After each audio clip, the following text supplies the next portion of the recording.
Good morning. It's Monday, June 5th. Everything's kind of in various stages of disrepair, repair, putting away. So yesterday, finally, I was pretty excited about this. I got my grader blade hooked up behind that tractor, and I was dragging through some of those big piles from when they dug the house. So it looks quite a bit better over there. With any luck, within the next week or so, we'll get to be planting some grass, because it's getting pretty frustrating walking through the mud. Now, it hasn't rained in a week or two, so there's not any mud to speak of. But if it does rain, that's miserable.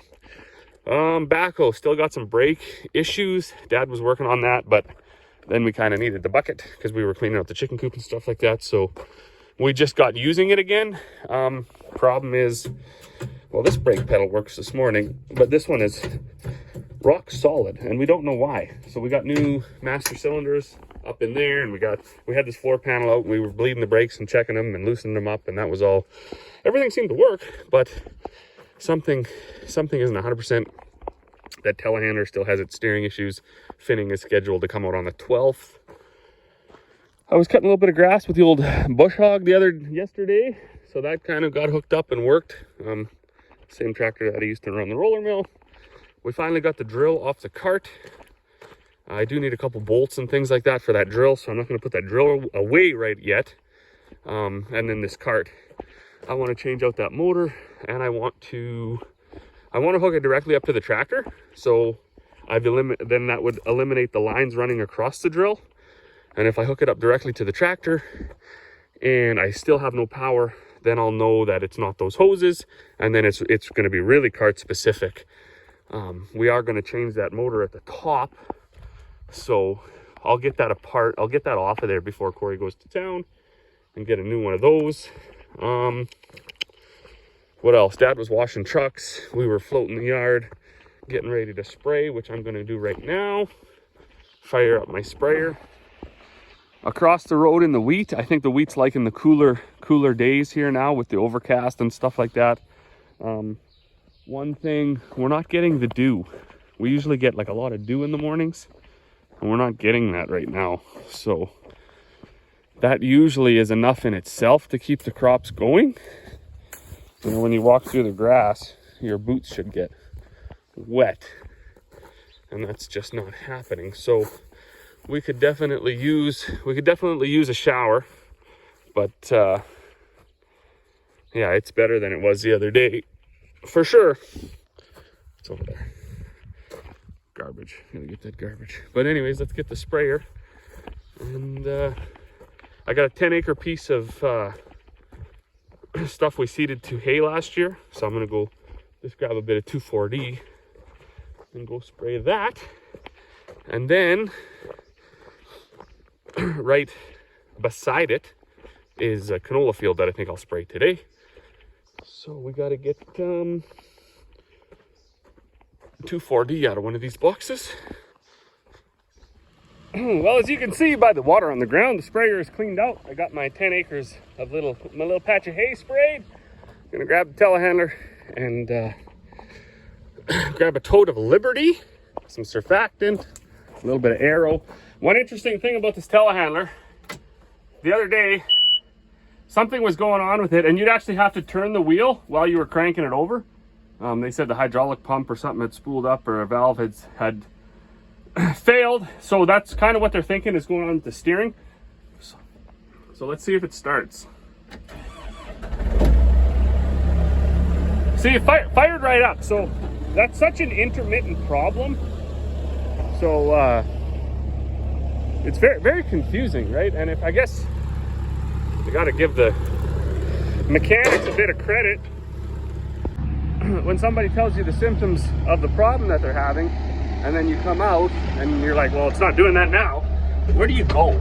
Like, how do you begin to problem solve? But fortunately, the last time the fuses blew in the steering on this thing and the back tires were straight. So the front tires, they always steer, and as long as that issue with whatever's happening with the hydraulic pump trying to work while you're turning it over, As long as that problem stays at bay, I can use the telehandler with just front steering. We were laughing about it, like, you know, it's an inconvenience, right? I mean, because it doesn't turn on a dime, so you gotta do some forward, backwards, some Austin Powers maneuvers, if you will, to get turned around.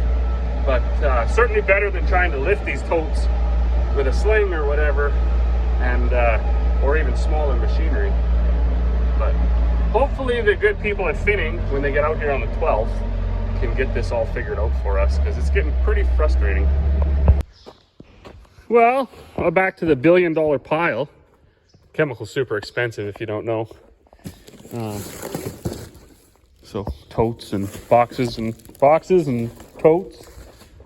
I don't know what you would think there, like probably 30, 40,000 bucks. Crazy, eh? Because there's another tote in front of this truck, I think. Well, they used to, oh yeah, it's up there. Totally nuts. Also, interesting enough, so, I mean, it's no secret, we've got some below average emergence. Now everything is coming, but it was just slow coming. So I was out spraying that first quarter of canola, and like right away, 3 big fat cutworms is what I think they are, so that's handy. Obviously that's gonna get patchier. I don't know how the chemical treatment, like the seed treatment, works so late. Like, I was told once it had basically 14 days, and then it started to wear off. Now that canola was planted, what, on the maybe the 12th? So we're past that. So if them cutworms keep eating, it's just not our year. Like, and that's, I mean, I don't know, whatever, it's kind of okay, I guess. It's discouraging because you put a lot into it, and you try and you do what you can, and you buy new technology and you try new things, and you know, you do the best you can day by day, and then sometimes it doesn't work out. So I have a feeling some of our emergence issues are soil-borne bugs. No, you wouldn't call them soil-borne bugs. I have a feeling some of it's bugs, although the cereals aren't as patchy. This wheat out here, Dad and I were talking, and we noticed it's a weird year for us, because generally we have weed pressure, and you can't, this guy's just leaving. Generally we have weed pressure, and you can see it right away. It's growing in patches, and the wild oats are coming, and there are lots of broadleaves. When you go out into this wheat, it's just like a row of wheat, black dirt. A row of wheat, black dirt. Like there's nothing else growing out there. So we're actually starting to think that it might be some chemical carryover from maybe even 2 years ago, right? We had those 2 dry years, and a lot of that fall applied stuff, soil incorporated stuff, if you don't get enough rainfall, it kind of hangs around. So the other wheat, nice dark green, it's coming quite nice, like right across the road. Not as nice as I would like, but nice. Then over there, that 100 and some acres though, like, oof, not so great. And then yeah, the canola was another bit of a disappointment. What are we mixing here? Well, this is Liberty. It's blue, and we're putting this Arrow in. From what I understand, this Arrow is like Centurion, I think, or Select, I think. They're all kind of the same, probably a new one. This all-in-one has the adjuvant with it, so that's kind of nice. Although Dad and I are kind of not really sure on this. When they mix everything together in one jug, we find it doesn't work as good as if they just sell you the chemical and you mix it, or spray, make 2 trips. Totes, gotta have totes. This Liberty, holy man, you guys that spray Liberty, does it just foam right up? I find cold water really affects it. Like, you know, you got like 30 gallons left of foam in there. So I do use Halt, wherever that is. Halt's a little bottle. This will shock you too if you're not farmers. So because we do custom spraying, we use a lot of Halt. 1, 2, 3, 4, 5, 6, 7, 8, 9, 10. 1, 2, 3, 4, 5 over there. 15 bottles looks like she got. I think she said it was 22 bucks a bottle. That tiny little bottle, 22 bucks. So that little guy up there. So one box treats 80 acres. So we'll use 2 jugs of this. We'll use 108 liters of this, and we'll put it into 800 gallons of water, and then we'll go spray 80 acres. So it's not like we're just running around spraying pure chemical just for the fun of it. Most farmers hate spraying anyways because it's very expensive and you're driving around your crop at almost the worst time because the weeds are growing, the crop looks crappy, and you're spending thousands and thousands of dollars an hour. So we don't like doing it. There's a huge big skull and crossbone on here. I assume that means poison. Chemical doesn't scare me that much. I do wear my gloves, but that's about it. I'm not an apron guy. I'm not a mask guy. I'm out here in the air. We have set our system up that it just switches anyways. So once I fire up the pump, it's just turn a couple of valves, do its thing, flip that one switch over there on, let it pump the chemical in there. So you're really hands off anyways. But I better get going here. My luck, by the time I get this full, the wind will pick up and I won't be able to spray. One thing you can't live without if you're going to spray lots of stuff and do custom spraying is a jug rinser. So you just stab the jug down on those blades, turn that valve on right there, spray water up in there. Lots of chemicals, they're quite thick, and all the gravy sticks in the bottom of the jug. So you got to triple, quadruple rinse or shake the heck out of them to get that mixed up if you don't have one of these. And if you have one of these, then you're in good shape. And then, of course, for getting it out of the totes, I mean, this is the answer. Once you get this calibrated, you just set it and forget it.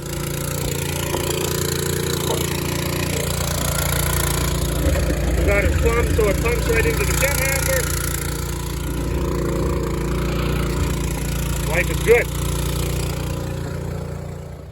And that's how you get that done, right? So most things, there are rain fast, LI 700 and stuff like that.